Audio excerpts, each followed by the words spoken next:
सर्वप्रथम मी बहुजन संघटक या सामाजिक संस्थेला अत्यंत मनापासून धन्यवाद देतो. कारण आज संविधानाचं महत्व, संविधानामधल्या तरतुदी, संविधानाची गरज आणि आज संविधानाची नेमकी स्थिती या अनुषंगानं अनेक व्याख्यान मालेचं आयोजन या बहुजन संघटक या सामाजिक संस्थेने केलेलं आहे. आणि याच संविधानावरती, भारतीय संविधानावरील व्याख्यानमालेचा एक भाग म्हणून आज आपण एका वेगळ्या विषयावरती विचार मंथन चर्चा करण्यासाठी या बहुजन समाज संघटक चे पदाधिकारी राहुल यांनी मला संधी उपलब्ध करून दिली. तुम्ही सर्वजण श्रोते, थोडेसे टेक्निकल प्रॉब्लेम, मला लाईट 2 वेळेला गेली त्यामुळे थोडासा डिस्टर्ब झाला, पण काही गोष्टी आपल्या हातात नसतात. मी आता व्याख्यानाला सुरुवात करतोय. So far as today's lecture is concerned, actually very important topic it is given relating to the Constitution of India, that is Comptroller and Auditor General, we call it as a CAG of India, and the financial frauds which CAG has identified and what can be a policy ahead so that this CAG can be strengthened. The working of the CAG, Comptroller and Auditor General, working its role, importance can be strengthened. That is the topic which is assigned to me so far as today's lecture is concerned. जो महत्वाचा आजचा ज्या व्याख्यानाचा विषय तो अत्यंत महत्वाचा आहे, कारण नियंत्रक आणि महालेखापाल भारताचा, त्याची भूमिका, त्याची कर्तव्य, त्याची संविधानामधली असलेली तरतूद आणि कोणत्या ड्युटीज आणि रिस्पॉन्सिबिलिटीज, कोणती कर्तव्य जबाबदाऱ्या त्यांनी पार पाडाव्यात या संबंधीचा विचार, या संबंधीचं व्याख्यान देण्यासाठी आजच्या व्याख्यानाचं नियोजन केलेलं आहे. आणि हा विषय फार महत्वाचा आहे. त्या विषयाची चर्चा फारशी होत नाही, कोणाकडून केली जात नाही. आणि विशेष महत्वाची गोष्ट म्हणजे हे जे नियंत्रक आणि महालेखापाल आहे, जे आर्थिक व्यवहार केले जातात, त्याचं जे अकाउंटिंग केलं जातं, त्याचा जे हिशोब मांडला जातो, त्या संदर्भात काय गैरव्यवहार होतो का, फ्रॉड्स होतात का, ते शोधण्याचा प्रयत्न हे कॅग, नियंत्रक आणि महालेखापाल, कॉम्प्ट्रोलर अँड ऑडिटर जनरल करतो. आणि त्यामुळं एका महत्वाच्या विषयाची मांडणी, एका महत्वाच्या विषयाचं विवेचन, विश्लेषण करण्यासाठीची संधी उपलब्ध करून दिलेली आहे. त्याबद्दल तुम्हा सर्वांचं आणि संयोजकांचं मी धन्यवाद देतो. मुद्दाम मी इंग्रजी आणि मराठी दोन्हीमध्ये बोलणार आहे. कदाचित महाराष्ट्राच्या बाहेरचे पण प्रेक्षक असण्याची शक्यता आहे ऑनलाईन असल्यामुळं, आणि त्यामुळे मी दोन्ही इंग्रजी मराठी दोन्ही बोलण्याचा प्रयत्न मी करणार आहे. आता so far as my lecture is concerned, first of all, I will try to place before you what are the provisions relating to Comptroller and Auditor General of India in the Constitution of India, number 1. Number 2, what are the duties and responsibilities of the Comptroller and Auditor General of India. Number 3 is very important.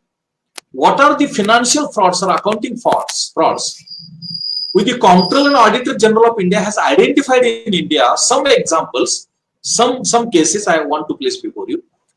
At the same time, I will also try to analyze what might be the causes. As the result of that, these financial frauds or accounting frauds have been taken place in India. And in last part of my lecture, I will try to place before you what can be a way forward, what can be a policy ahead, what can be remedial measures useful for us in strengthening working of the CAG, working of the Comptroller and Auditor General of India, and strengthening its role and importance as well. आणि म्हणून मी माझ्या व्याख्यानामध्ये प्रामुख्याने 3च मुद्दे तुम्हाला सांगणार आहे की भारतीय संविधानामध्ये कोणती तरतूद नियंत्रक आणि महालेखापालांच्या संदर्भामध्ये केलेली आहे. नंबर 2, त्याची कर्तव्य जबाबदाऱ्या कोणत्या आहेत. नंबर 3, फार महत्वाचं, की भारतातला हा जो कॅग आहे, नियंत्रक आणि महालेखापाल, यांनी कोणत्या प्रकारचे वित्तीय किंवा हिशेबाच्या संदर्भातले, लेख्याच्या संदर्भातले फ्रॉड्स, गैरव्यवहार शोधून काढलेले आहेत. त्याची कारण नेमके काय असू शकतील ही लक्षात आलेली. आणि विशेष महत्वाची गोष्ट म्हणजे आज हे जे कॅग आहे, नियंत्रक आणि महालेखापाल, याच्या पुढे काही समस्या आहे, त्याच्या पुढे काही आव्हान आहे. आणि मग शेवटच्या टप्प्यामध्ये हा जो कॅग आहे, हा कॅग, याची भूमिका आणि याला प्रबळ करण्यासाठी, याला सबळ करण्यासाठी नेमकी कोणती धोरणं, कोणत्या उपाययोजना आपल्याला उपयुक्त ठरू शकतील, आपल्याला मार्गदर्शक ठरू शकतील, ह्याही गोष्टीचा विचार ह्या मी तुमच्याकडे ठेवण्याचा प्रयत्न करणार आहे, तुमच्याकडे मांडण्याचा प्रयत्न करणार आहे. आता first of all, what is the place of Comptroller and Auditor General in the Constitution of India? In Constitution of India, the provisions relating to Comptroller and Auditor General of India have been made in Articles 148 to 149. 148 to 149. And how it is to be appointed, when it is to be appointed, who is going to appoint. These are the provisions. Those are there in the Constitution of India relating to Comptroller and Auditor General of India. Now, as per Article 148, the President of India will appoint, or he appoints, Comptroller and Auditor General of India. And if there is a situation of removing Comptroller and Auditor General, it is the justice of, it is the judge of Supreme Court. He can remove the Comptroller and Auditor General if any discrepancies, if any problems found in the working of the Comptroller and Auditor General. Secondly, it requires oath to be taken by the Comptroller and Auditor General of India. Thirdly, in Article 148, salaries and working conditions of Comptroller and Auditor General are as per determined by the Parliament of India. And when he is appointed or she is appointed as a Comptroller and Auditor General of India, he will not be deprived from, or she will not be deprived from, the benefits of the salaries and other facilities which are being provided as the Comptroller and Auditor General of India that is there. And the service conditions are as per the rules by the Parliament to be approved and President to be finalized. And the salaries and financial benefits are given to the Comptroller and Auditor General from the Consolidated Fund of India. From the Consolidated Fund of India. पहिल्यांदा मी तुम्हाला सांगण्याचा प्रयत्न करतोय की हे जे नियंत्रक आणि महालेखापाल आहेत, यांच्या नेमणुकीची संविधानामध्ये, राज्यघटनेमध्ये भारताच्या नेमकी कुठे तरतूद करण्यात आलेली आहे, कोणत्या आर्टिकल्स प्रमाणे, कलमाप्रमाणे करण्यात आलेली हे तुम्हाला मी सांगत होतो. कलम 148 प्रमाणे भारतीय संविधानाच्या नियंत्रक आणि महालेखापालांची नेमणूक हे देशाचे राष्ट्रपती करू शकतात. आणि समजा काही कारणानिमित्त ते चुकीचे ठरले किंवा अकार्यक्षम ठरले तर त्यांना काढण्याचा अधिकार हा फक्त सुप्रीम कोर्टाच्या न्यायाधीशाला आहे. जेव्हा नियंत्रक आणि लेखापालांची नेमणूक होते तेव्हा हजर होत असताना शपथ घ्यावी लागते, ओथ घ्यावी लागते. आणि विशेष म्हणजे पगाराने त्यांना जे काही लाभ द्यायचे आहेत ते लाभ हे आपली जी संसद आहे, पार्लमेंट आहे, या पार्लमेंट प्रमाणे ते द्यायचे असतात. दुसऱ्या परिशिष्टामध्ये त्याची तरतूद करण्यात आलेली आहे. आणि जेव्हा आपण एखाद्या व्यक्तीला, पुरुष असेल किंवा स्त्री असेल, नियंत्रक आणि महालेखापाल म्हणून त्यांची नेमणूक करतो तेव्हा जे काही आर्थिक लाभ आहेत किंवा बाकीचे लाभ आहेत यापासून त्यांना वंचित ठेवता येत नाही, यापासून त्यांना आपण वगळू शकत नाही, ही एक तरतूद यामध्ये आपल्याला दिसते. आणि विशेष महत्वाची गोष्ट म्हणजे त्यांची जी नेमणूक आहे ती नेमणूक फक्त कॉम्प्ट्रोलर ऑडिटर जनरल म्हणून करायची आहे आणि त्यांची नेमणूक इतर कुठल्याही सरकारी ऑफिसमध्ये करायची नाही किंवा इतर कुठलाही सरकारी ऑफिस मधला पदाधिकारी हा कॉम्प्ट्रोलर ऑडिटर जनरल म्हणून त्याची नेमणूक करायची नाही, असे एक तरतुदी आपल्या संविधानामध्ये आपल्याला केल्याचे दिसते. सेवा शर्ती ह्या प्रामुख्यानं राष्ट्रपती त्याची नियमावली तयार करतात, रूल्स तयार करतात आणि राष्ट्रपतींच्या त्या नियमावलीप्रमाणे सेवा शर्ती निश्चित केल्या जातात.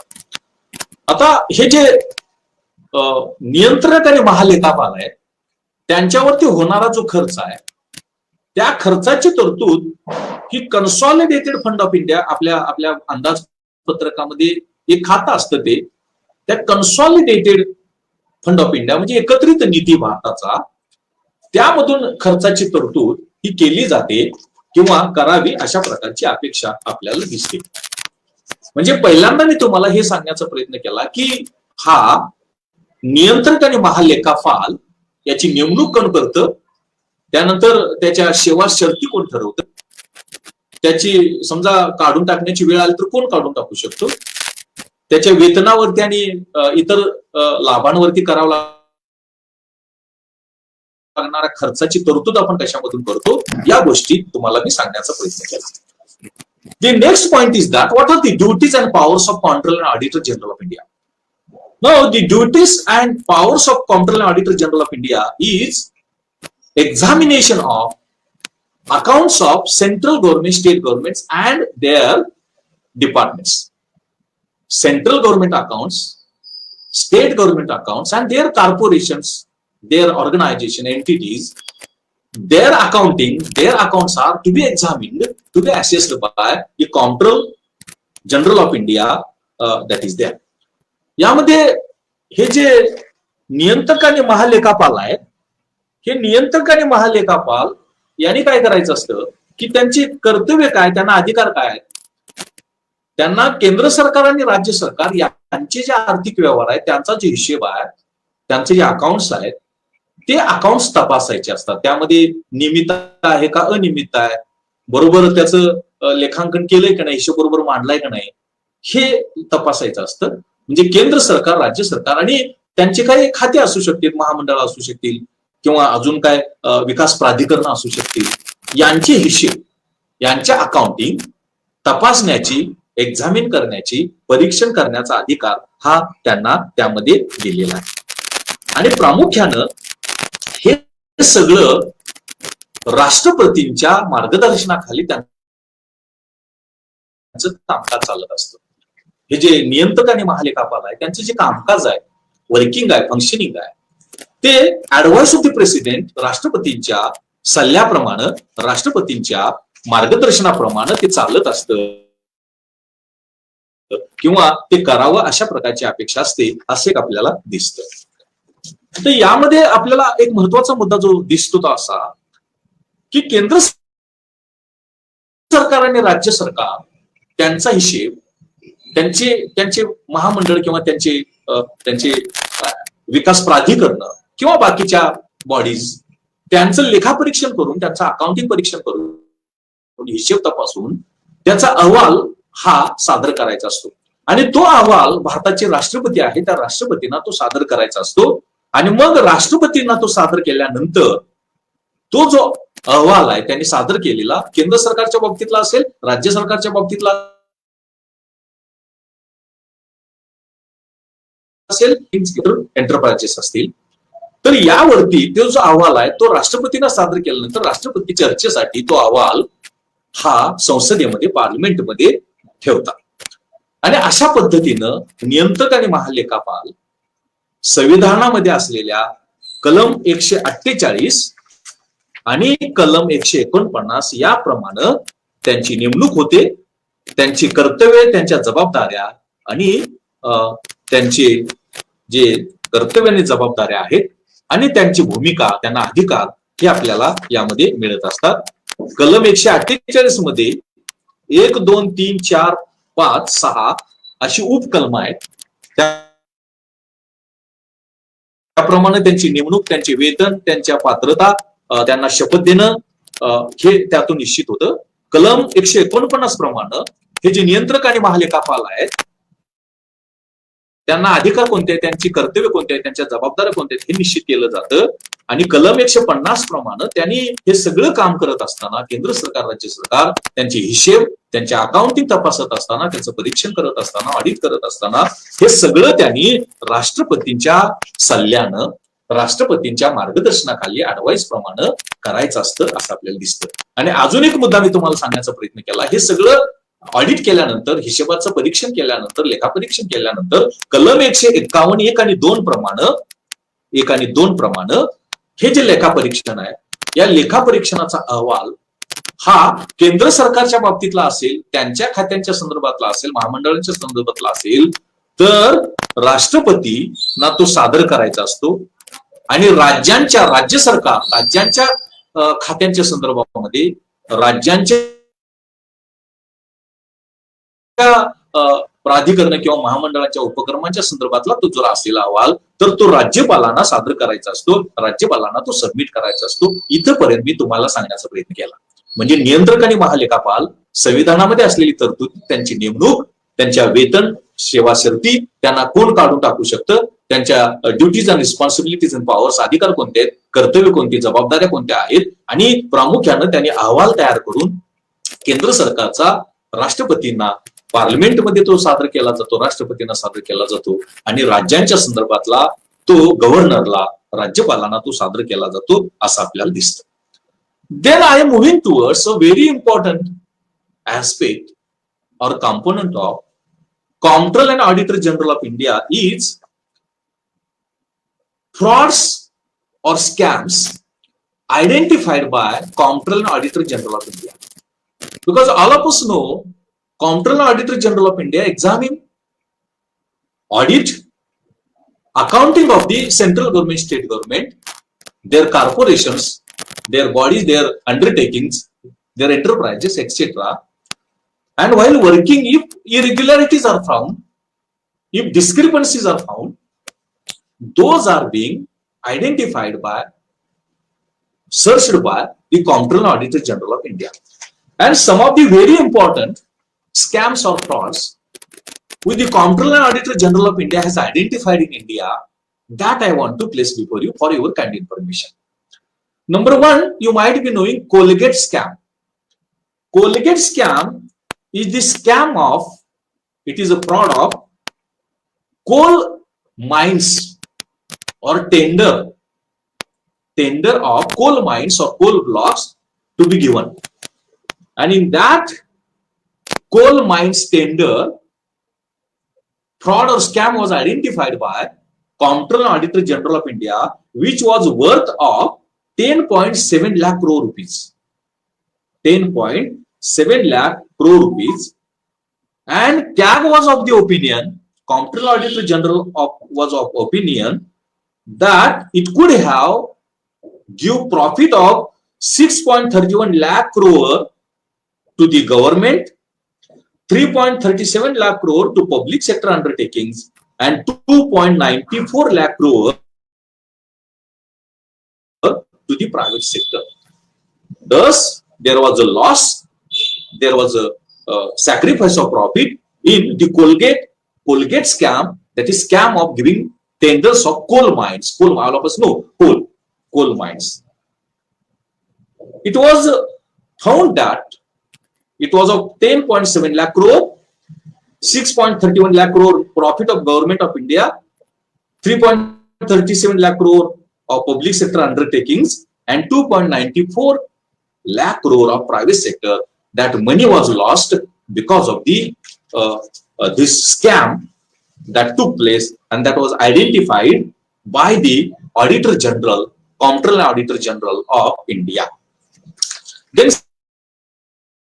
second example is spectrum, that is licenses of telecommunication and information technology, mobile, telephone, etc.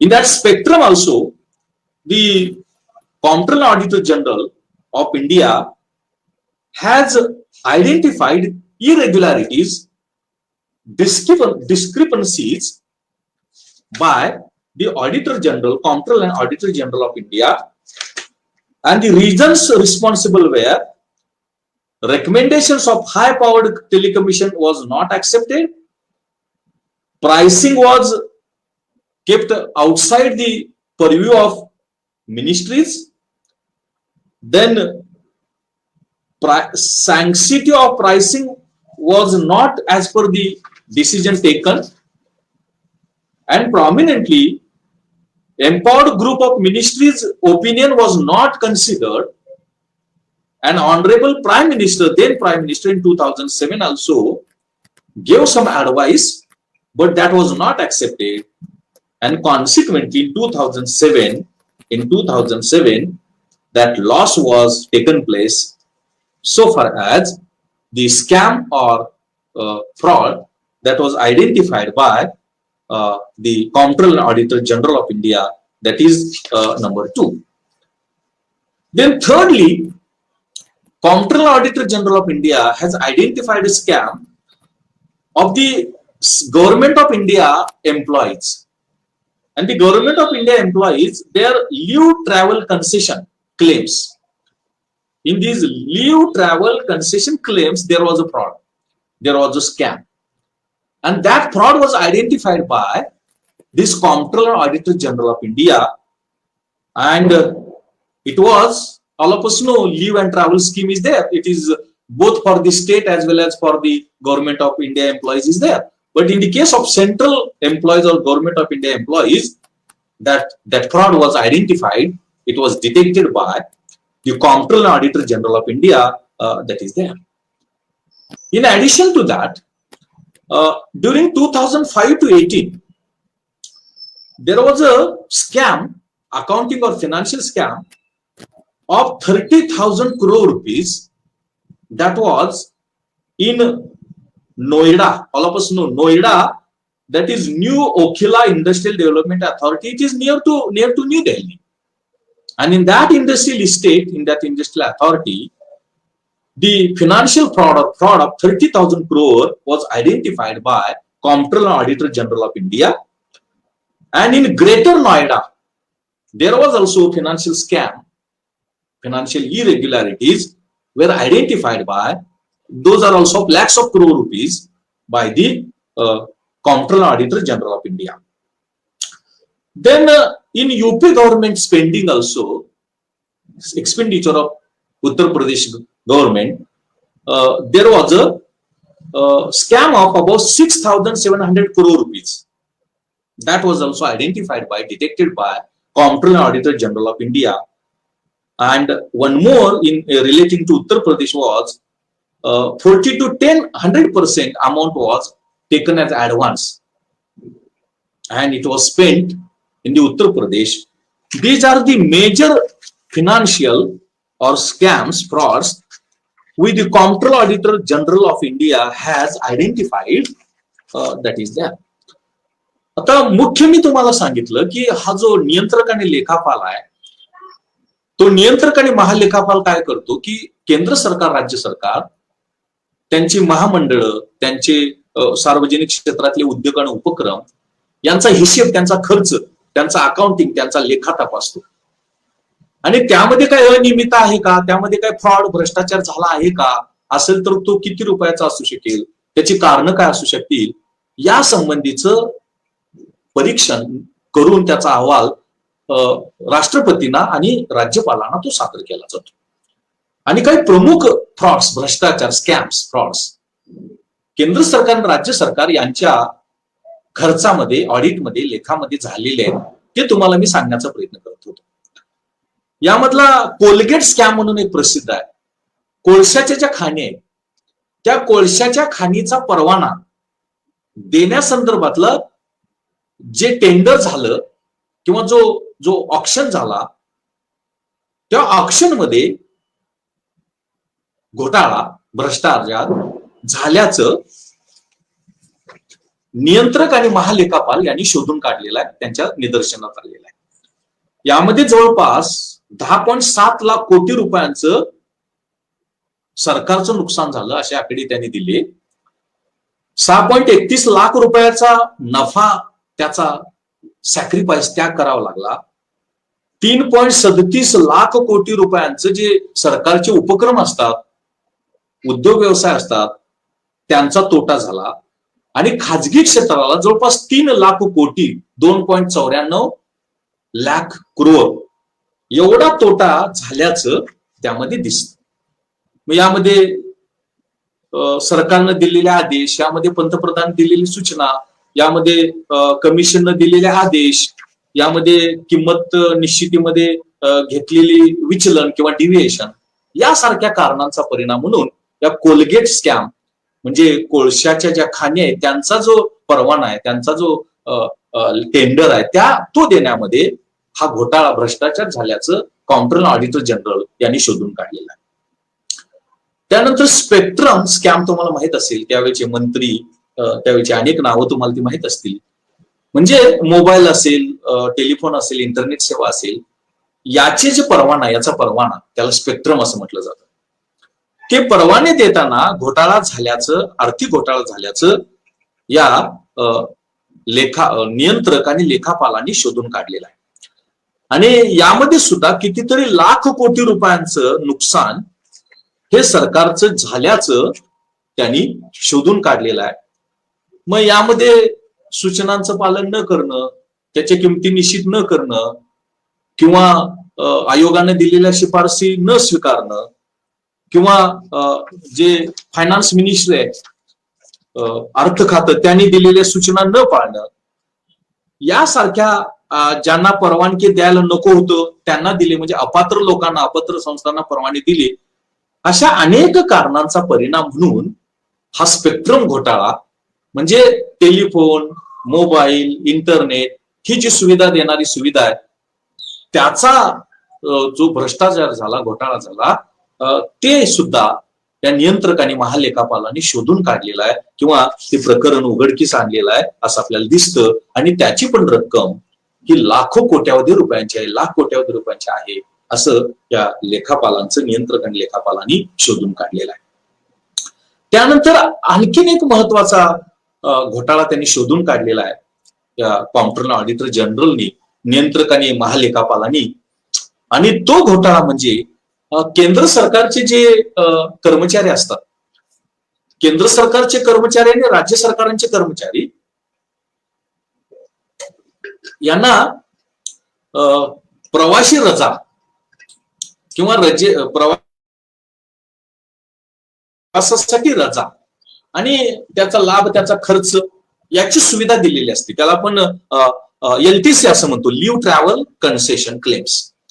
केंद्र सरकारच्या या कर्मचाऱ्यांनी यामध्ये अनियमितता, यामध्ये इरेग्युलॅरिटीज, डिस्क्रिपन्सीज केल्याचं कॉम्प्ट्रोलर ऑडिटर जनरल यांनी शोधून काढलेलं आहे. यामध्ये काय केलं की विमानाने गेलं, विमानाची तिकीट कमी असताना जास्त लावली किंवा बाकीचा खर्च कमी असताना जास्त लावला. अशा प्रकारे तो जो आर्थिक व्यवहार झाला केंद्र सरकारच्या कर्मचाऱ्यांचा, तो केंद्र सरकारच्या कर्मचाऱ्यांच्या त्या म्हणजे पगारी रजा, प्रवासी पगारी रजा, यामध्ये भ्रष्टाचार, तो यामध्ये अनियमितता ही सुद्धा शोधून काढण्याचा प्रयत्न या नियंत्रकांनी, महालेखापाल यांनी केलेला आहे. अजून 2 घोटाळे सांगतो आणि पुढच्या भागाकडे मी बोलतो.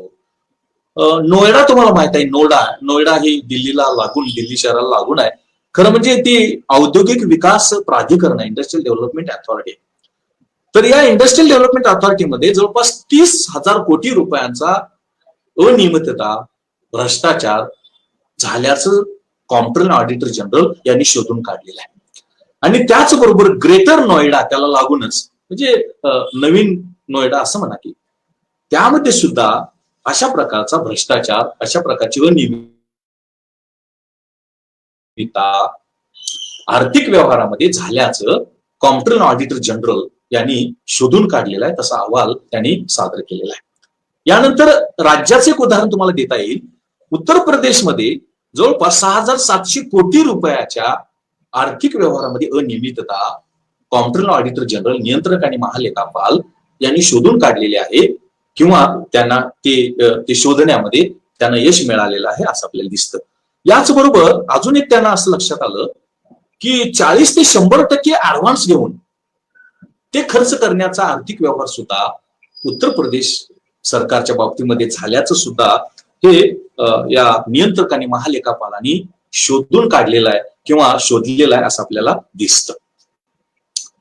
अशा प्रकारे आपण पहिल्यांदा बघितलं की संविधानामध्ये नियंत्रक आणि महालेखापालांच्या नेमणुकीची तरतूद काय आहे, त्याच्या पात्रता काय आहेत, त्याचे अपॉइंटमेंट, नेमणूक कोण करतो, त्यांना अधिकार कोणते, कर्तव्य कोणते, त्यांचे पगार भत्ते कसे असतात, त्यांना बाकीच्या काही जबाबदाऱ्या आहेत आणि त्यांनी अहवाल कशा पद्धतीने कुठल्या संदर्भातला सादर करायचा आहे, हा पहिला मुद्दा मी सांगितला.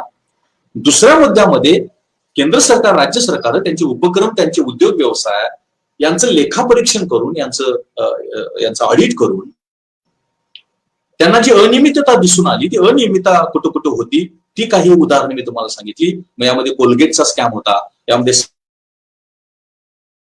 स्पेक्ट्रमचा स्कॅम होता, केंद्र सरकारच्या लिव्ह ट्रॅव्हल कन्सेशन मध्ये म्हणजे पगारी रजा सवलतीमध्ये त्यामध्ये काही अनियमितता दिसली. आणि नोएडा आणि ग्रेटर नोएडा यामध्ये जवळपास 30,000 कोटी आणि अजून अधिक रकमेचा अनियमितता ह्या शोधून काढला comptroller auditor जनरलने.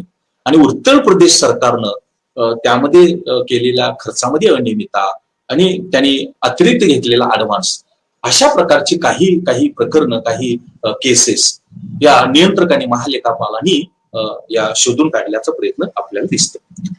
Then moving towards next part of my lecture, that is what are the problems.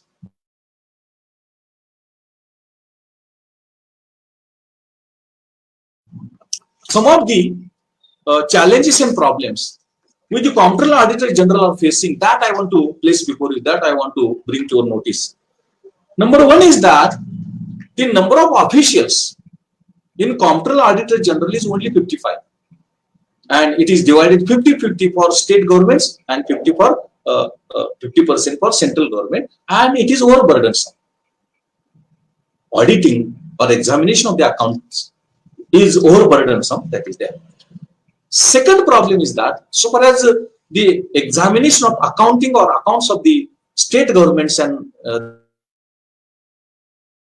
their undertakings is concerned, those are primarily prepared in regional languages. Take example, Marathi in Maharashtra, Kannada in Karnataka, and the officers do not know these regional languages, and consequently are not in a position to conduct proper audit of the accounting or expenditure of the state governments. That is number two.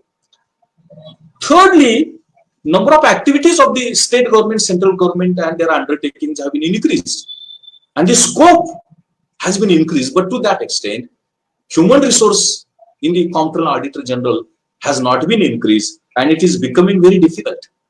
It is becoming very difficult, and that is also a challenge, that is also a problem the Comptroller and Auditor General in India, that section, that department has been facing, that is there. Supplementary to that, actually as per the Constitution of India, the person who is appointed as a Comptroller Auditor General, or any person who is to be appointed as a Comptroller Auditor General, should not be a previous employee of the Government of India. But unfortunately, retired IAS officers are being appointed as Comptroller Auditor General of India. Actually, it is not permitted.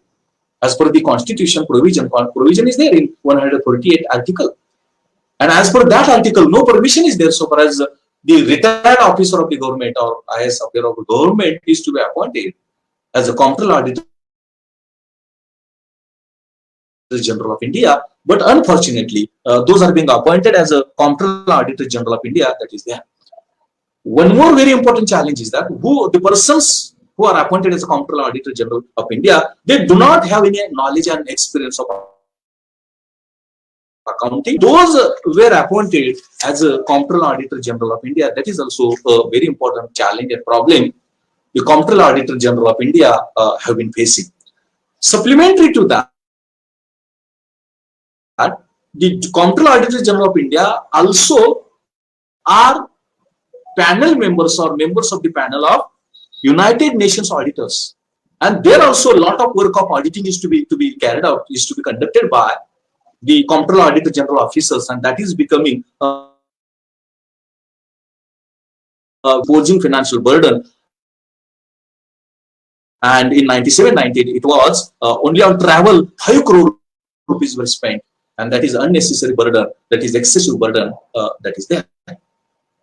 Supplementary to that, because of about 120 per year reports to be submitted, and about 200 to 700 pages can be there or are there in the one audit report, and it is very time consuming, it is very difficult, and it is becoming very difficult so far as the carrying out of the audit, and more importantly preparing report and submitting to the government, the parliament, as well as governor, president, and as well as governor, and that is a very important thing, which is a challenge, which is a problem before the working of the Comptroller Auditor General of India, that is there. Now, supplementary to that, what is happening is that these reports are not available on internet. The reports submitted by Comptroller Auditor General of the relating to the central government, relating to state government, are not available on the internet or websites, and also there is no access to the society or public to the reports of the Comptroller Auditor General of India. That is also a problem.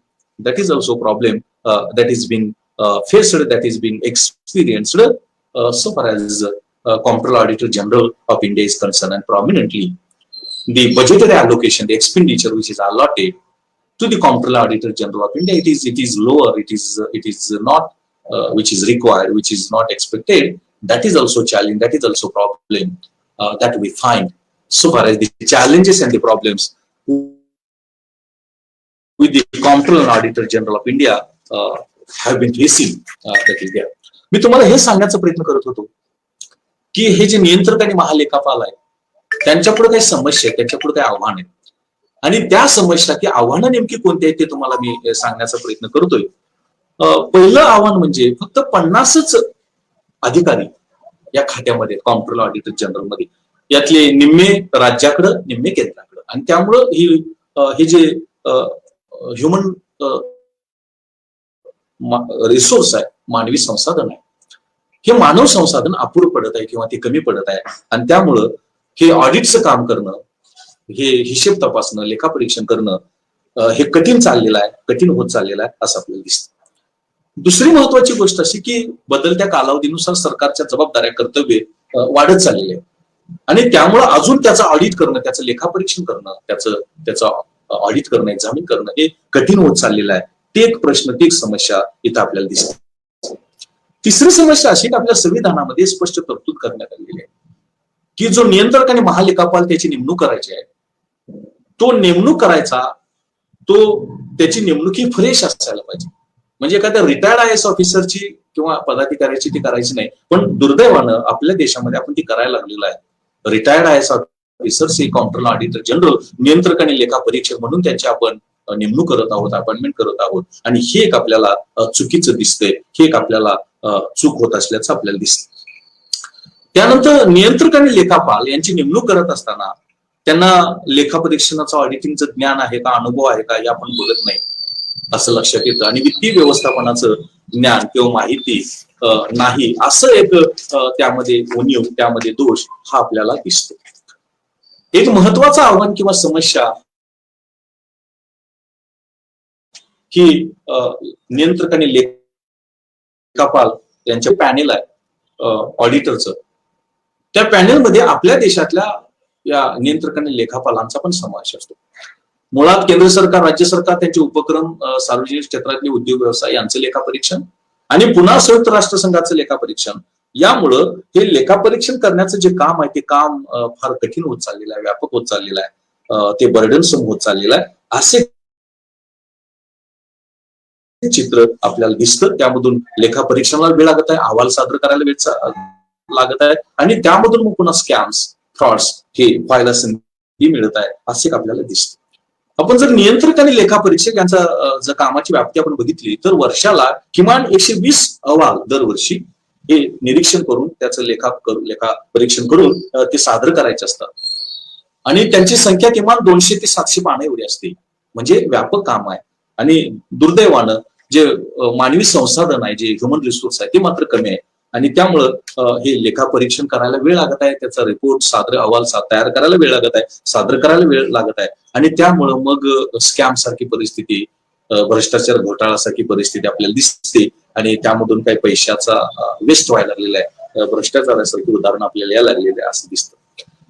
हे जे नियंत्रक आणि महालेखापाल यांचे जे अहवाल आहेत ते अहवाल वेबसाईट आणि इंटरनेटवर उपलब्ध नाहीत आणि विशेष महत्वाची गोष्ट म्हणजे लोकांना, समाजाला या अहवालाचा भाग होता येत नाही किंवा हे अहवाल त्यांना वाचायला परवानगी मिळत नाही, हे अहवाल त्यांना वाचण्यासाठी उपलब्ध होत नाहीत असा एक प्रश्न इथं आपल्याला दिसतो. आणि सगळ्यात महत्वाची गोष्ट म्हणजे हे एक महत्वाचं काम असताना सुद्धा, ही महत्वाची जबाबदारी असताना सुद्धा, हा एक तसा महत्वाचा विषय असताना सुद्धा अंदाजपत्रकामध्ये त्याच्या खर्चासाठीची जी तरतूद आहे ती मात्र कमी आहे. साधारणतः 500 कोटी रुपयांपर्यंतची जी तरतूद केली जाते, ही तरतूद अमेरिकेमध्ये 1.7 ट्रिलियन अमेरिकन डॉलर्स एवढी केली जाते.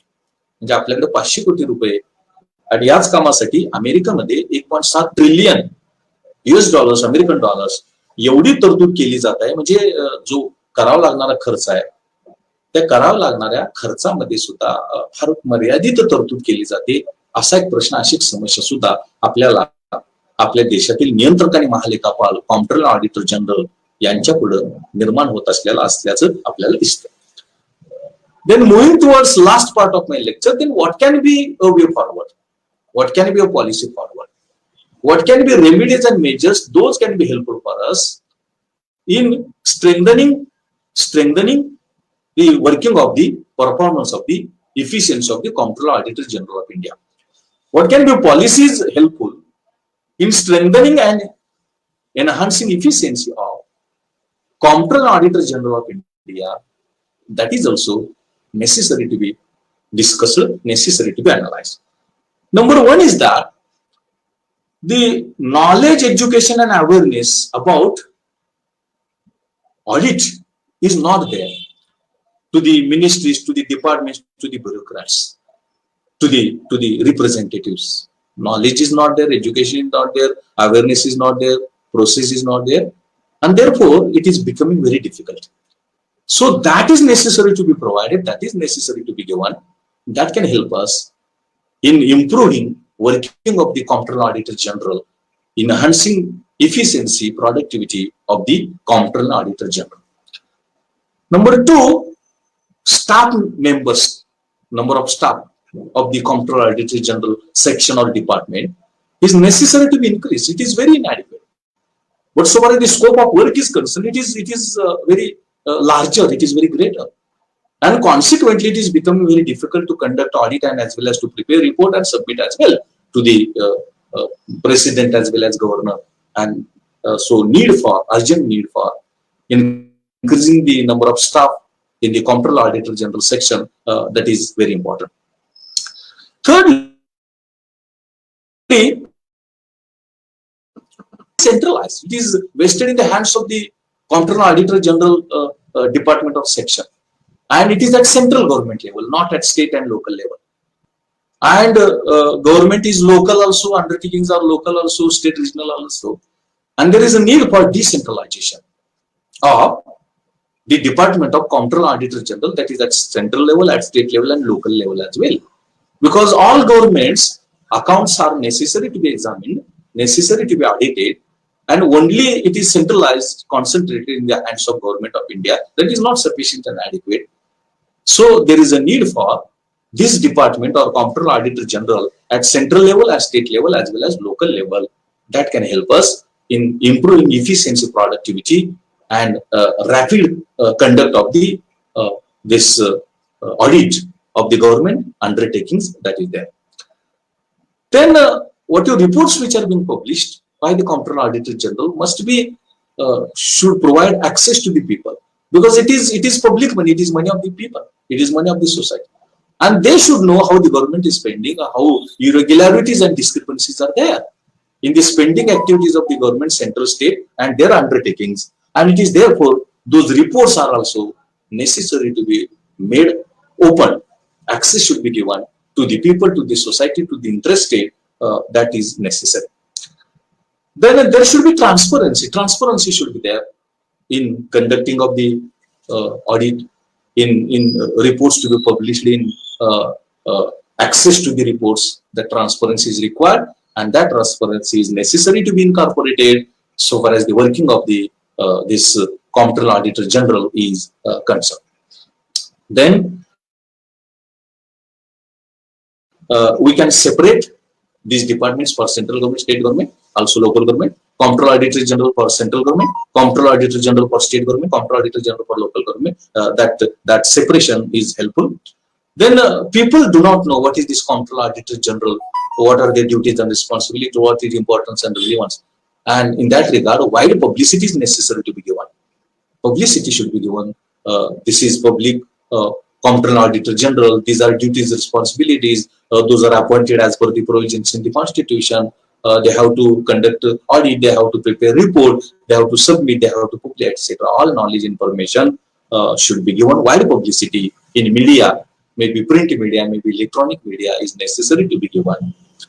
Next is that there should be non-politicization, because the Comptroller Auditor General should work as a third party, as a third person, because whatever money, whatever revenue being collected by the government, state and central, it is public money, it is money of the people.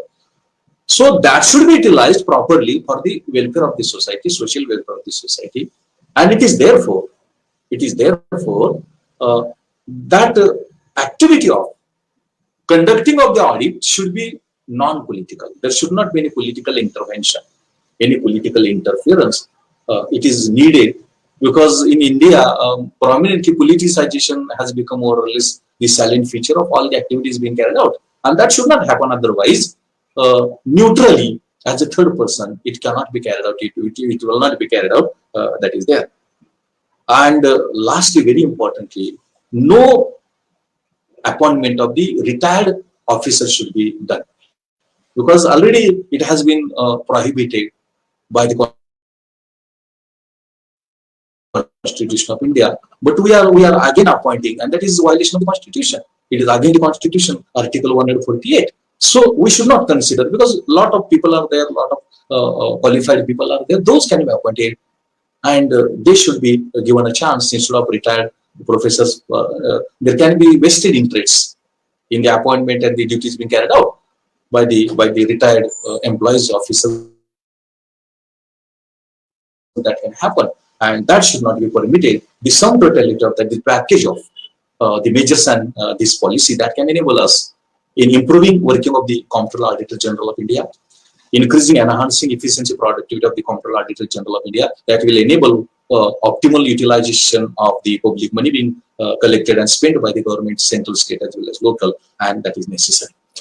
शेवटच्या टप्प्यामध्ये मी तुम्हाला हे सांगण्याचा प्रयत्न करत होतो की काही आव्हान आहेत, काही प्रश्न, काही समस्या आहेत या नियंत्रक आणि लेखा परीक्षक या खात्यामध्ये किंवा त्यांच्यामध्ये, तर त्या दुरुस्त करणं आवश्यक आहे, त्या सुधारणं आवश्यक आहे.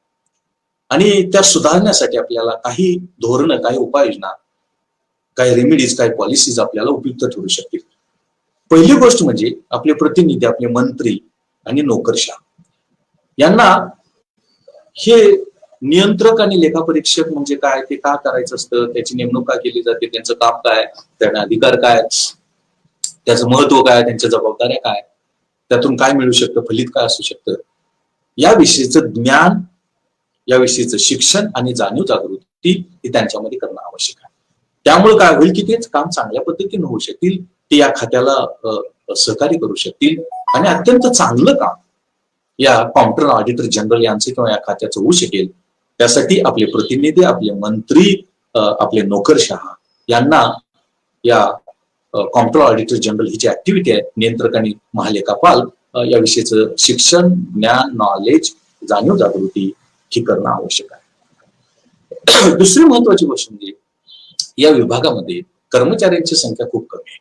काम मोठं आहे, कामाची व्याप्ती वाढत चाललेली आहे, कामाची खोली वाढत चाललेली आहे, मात्र मनुष्यबळ कमी आहे. मनुष्यबळ वाढवणं अत्यंत गरजेचं आहे. त्याशिवाय योग्य काम होणार नाही, वेळेत काम होणार नाही, आवश्यक काम होणार नाही, कार्यक्षम काम होणार नाही. त्यामुळं या खात्यातले जे कर्मचारी आहेत, या खात्यातले जे मानवी संसाधन आहे, त्याची संख्या वाढवणं आवश्यक आहे. त्यामध्ये वाढ करणं गरजेचं आहे. तिसरी महत्वाची गोष्ट अशी की हे जे नियंत्रण आणि लेखापरीक्षण आहे, महालेखापाल आहे, यांचं केंद्रीकरण आपल्याला दिसतं राष्ट्रीय पातळीवरती, केंद्र सरकारच्या पातळीवरती. ऍक्च्युअली हे काम राज्य पातळीवरती पण करणं अपेक्षित आहे, हे काम स्थानिक सरकारांच्या बाबतीमध्ये पण करणं आवश्यक आहे. मात्र त्याचं केंद्रीकरण हे राष्ट्रीय पातळीवरती केंद्र सरकारमध्ये झालेलं आहे. आता त्याच्या विकेंद्रीकरणाची गरज आहे. म्हणजे केंद्र सरकारच्या पातळीवरचं वेगळं, राज्य सरकारच्या पातळीवरचं वेगळं आणि स्थानिक सरकारांच्या पातळीवरचं वेगळं, असं विकेंद्रीकरण, डिसेंट्रलायझेशन करण्याची गरज आहे. त्यामधून आपल्याला हे नियंत्रक आणि महालेखापाल हे जे खातं आहे, याचं जे काम आहे, त्याचं जे कर्तव्य, याची जी भूमिका आहे, कार्यक्षमता आहे, उत्पादकता आहे, याचं जो रोल आहे, महत्व आहे, ते वाढण्यास मदत होईल, सुधारण्यास मदत होईल असं आपल्याला दिसतं. पुढची महत्वाची गोष्ट म्हणजे हे जे अहवाल असतात, हे अहवाल लोकांसाठी खुले करायला पाहिजे. आपण कसं पर्यावरणाचा अहवाल प्रसिद्ध करतो, आपण कसं शिक्षण अहवाल प्रसिद्ध करतो, तसं हा अहवाल पण प्रसिद्ध करायला पाहिजे. लोकांच्या त्यामुळे लक्षात येईल की कर रूपाने किंवा इतर मार्गाने लोक जे पैसा देतात त्याचा नेमका वापर कसा केला जातो, केंद्र सरकार कसं करतं, राज्य सरकार कसं करतं, याची माहिती, याचं ज्ञान हे लोकांना मिळू शकेल. आणि म्हणून ते जे अहवाल आहेत हे लोकांसाठी खुले करायला पाहिजेत.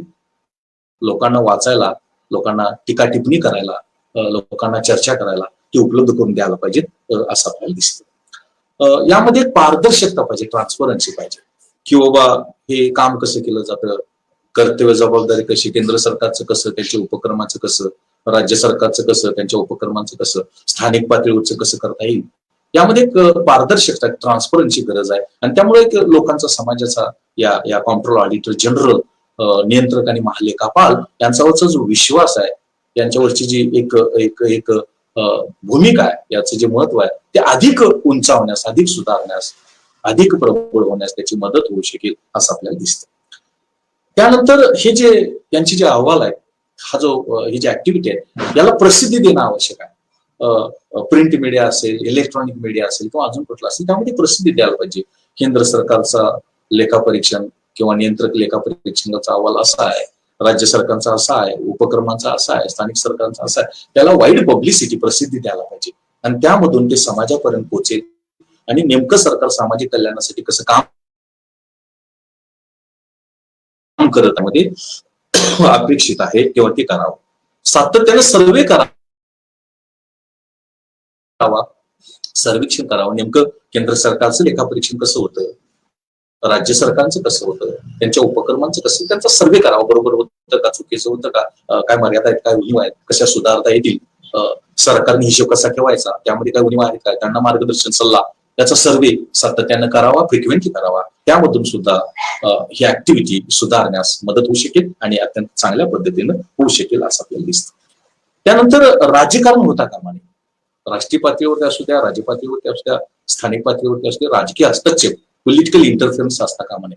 जेव्हा राजकीय हस्तक्षेप असतो तेव्हा ते काम व्यवस्थित होत नाही, कुठलं पण काम असू द्या. आणि हे महत्वाचं काम आहे, कारण सरकारला वेगवेगळ्या मार्गाने लोकांकडून मिळालेला पैसा, की त्याचा खर्च विनियोग कसा केला जातो, बरोबर का नाही, सामाजिक कल्याणासाठी का नाही, सामाजिक आर्थिक विकासासाठी होतो का नाही, शिक्षण आरोग्य यासाठी होतो का नाही, कसा होतो, हे व्यवस्थित पोहोचावं. यासाठी राजकीय हस्तक्षेप असू नये, ते नॉन पॉलिटिकल असावं. ही एक दक्षता आपण यामध्ये घेणं अत्यंत आवश्यक आहे. आणि शेवटचा महत्वाचा मुद्दा असा की आपल्या संविधानामध्येच ती तरतूद केलेली आहे की निवृत्त जे अधिकारी आहेत, IAS ऑफिसर्स आहेत किंवा पदाधिकारी आहेत, अधिकारी आहेत, त्यांची नेमणूक ही आपण कॉम्प्ट्रोलर ऑडिटर जनरल म्हणून करता कामा नये, करायला नसायला पाहिजे. पण दुर्दैवानं आपण ती करतोय, करायला लागलोय, ती प्रॅक्टिस बंद करायला पाहिजे. आणि ज्यांचं नॉलेज आहे, ज्यांना ज्ञान आहे, ज्यांना वित्तीय व्यवस्थापनाचं ज्ञान माहिती आहे, त्यांचीच नेमणूक करायला पाहिजे. नाहीतरी चुकीचं होईल, व्यवस्थित होणार नाही. ज्या हेतून, अत्यंत चांगल्या हेतून त्याची तरतूद हे संविधानामध्ये केलेली आहे, ते काम व्यवस्थित होणार नाही. त्यासाठी आपण हे निवृत्त जे कर्मचारी, निवृत्त जे अधिकारी आहेत, IAS ऑफिसर आहेत, त्यांची नेमणूक आपण करायला नको. नवीन आपला 136 कोटींचा देश आहे, अनेक त्यामध्ये चांगले कर्तव्य बघा अधिकारी, कर्तव्यदक्ष अधिकारी आहेत, ट्रेंड, एज्युकेटेड आहेत, त्यांना आपण नेमणूक करायला पाहिजे. ते कार्यक्षम असतील, त्यांचं ज्ञान आहे, नॉलेज आहे, त्यानंतर त्यांना अनुभव आहे, अशाच लोकांची नेमणूक करायला पाहिजे. ह्या सगळ्यांचं एकत्रीकरण जर आपण केलं तर आपल्याला हा जो नियंत्रक आणि महालेखापाल आहे, तो आता जे काम करतो त्यापेक्षा कितीतरी पटीनं ते काम चांगलं होईल. आणि विशेष म्हणजे सामाजिक कल्याणामध्ये योगदान अधिक चांगलं होऊ शकेल. कारण सरकारनं, केंद्र सरकार असू द्या, राज्य सरकार असू द्या, गोळा केलेला पैसा लोकांचा असतो, तो पब्लिक मनी असतो आणि त्याची उधळपट्टी व्हावी, एक्स्ट्रा व्हॅलन्स व्हावा अशा प्रकारची अपेक्षा नसते. प्रत्येक रुपयाचा, प्रत्येक पैशाचा सामाजिक कल्याणासाठी तो वापर व्हावा, लोकांच्या कल्याणाच्या साठी त्याचा वापर व्हावा अशा अपेक्षा असते. देशाच्या, राज्याच्या आर्थिक सामाजिक प्रगतीसाठी व्हावा अशा प्रकारची अपेक्षा असते. आणि म्हणून या जर सुधारणा, हे उपाय जर आपण अंतर्भूत करण्याचा प्रयत्न केला तर आपल्याला खऱ्या अर्थानं संविधानामध्ये केलेली ही तरतूद अधिक प्रभावी, अधिक कार्यक्षम आणि संविधानाला अधिक महत्व देणारी, तिचं अधिक महत्व निर्माण करणारी, वाढवणारी ठरू शकेल असं मला वाटतं. So for today's lecture is concern, I was given a topic of Comptroller Auditor General of India, scams or frauds identified by the CAG, and what can be causes and what remedies or measures can be helpful for us in strengthening, improving the working of the Comptroller Auditor General, and what challenges and problems this CAG is facing, that to be placed before the society, before the audience that is there. And in that direction I tried my level best. आजचा जो विषय होता तो खूप महत्वाचा होता. फारशी माहिती नसलेला, फारसं ज्ञान नसलेला हा जो नियंत्रक आणि लेखापाल, याची नेमकी संविधानामध्ये स्थान काय, कोणत्या कलमाप्रमाणे नेमणूक केली जाते, कोण करतं, त्याची कर्तव्य कोणती, जबाबदाऱ्या कोणत्या, त्यांचं काम काय असतं, अहवाल कसा तयार केला जातो, तो मान्य कसा केला जातो, आणि नेमके भारतामध्ये नियंत्रक आणि लेखापालांनी कोणते घोटाळे, कोणते अनियमितता, भ्रष्टाचार शोधून काढलेला ते तुम्हाला सांगण्याचा प्रयत्न केला. त्याची कारणं काय टेंटेटिव्ह ते सांगण्याचा मी प्रयत्न केला. आणि शेवटच्या टप्प्यामध्ये त्यांच्या वाढत्या जबाबदाऱ्या कमी करणं आणि एकूणच हे कॅगचं जे काम आहे, नियंत्रक आणि महालेखापाल यांचं जे काम आहे ते अधिक कसं सुधारता येईल, कसं ते प्रबळ करता येईल, कसं ते वाढवता येईल, कसं महत्व आपल्याला वाढवता येईल, आणि लोकांनी कररूपाने किंवा बाकीच्या मार्गाने सरकारला, केंद्र सरकार, राज्य सरकार किंवा त्यांच्या खात्यांना दिलेला जो पैसा आहे, पब्लिक मनी आहे, तो कसा अधिक चांगल्या पद्धतीनं खर्च होऊ शकेल आणि त्यातून सामाजिक कल्याणामध्ये भर पडू शकेल आणि संविधानानं जे एक दिलेलं दिशा आहे त्या दिशेनं आपण जाऊ शकेल, हे तुमच्या पुढे ठेवावं अशा प्रकारची अपेक्षा असते. बहुजन संघटक हे महत्वाचं सामाजिक प्रबोधनाचं काम करत आहे आणि संविधानाची साक्षरता, संविधानाचं ज्ञान समाजापर्यंत पोहोचवण्यासाठीची त्यांची जी व्याख्यानमाला आहे, त्या व्याख्यानमालेअंतर्गत आजचं जे व्याख्यान होतं एका महत्वाच्या विषयावरती, फारशी माहिती नसलेल्या विषयावरती, आणि ते व्याख्यान देण्यासाठी मला संधी उपलब्ध करून दिली, त्याबद्दल मी त्यांचा अत्यंत मनापासून आभार मानतो, त्यांना धन्यवाद देतो. So far as today's lecture is concerned, I am very much thankful to Bahujan Sanghtak social organization. It has been playing a very important role about the literacy, knowledge and awareness about the Constitution of India. And in the lecture series on Constitution, today's was one of the lectures. And a very, very important topic, very unknown topic was given to me, that is Comptroller Auditor General. What role, duties it is being performing, what are the frauds and scams which this Comptroller Auditor General has identified, what can be causes and what challenges and problems Comptroller Auditor General has been facing, and prominently what can be a way out, what can be a policy forward, what can be remedies. Those are helpful for us in strengthening, improving the working of Comptroller Auditor General of India.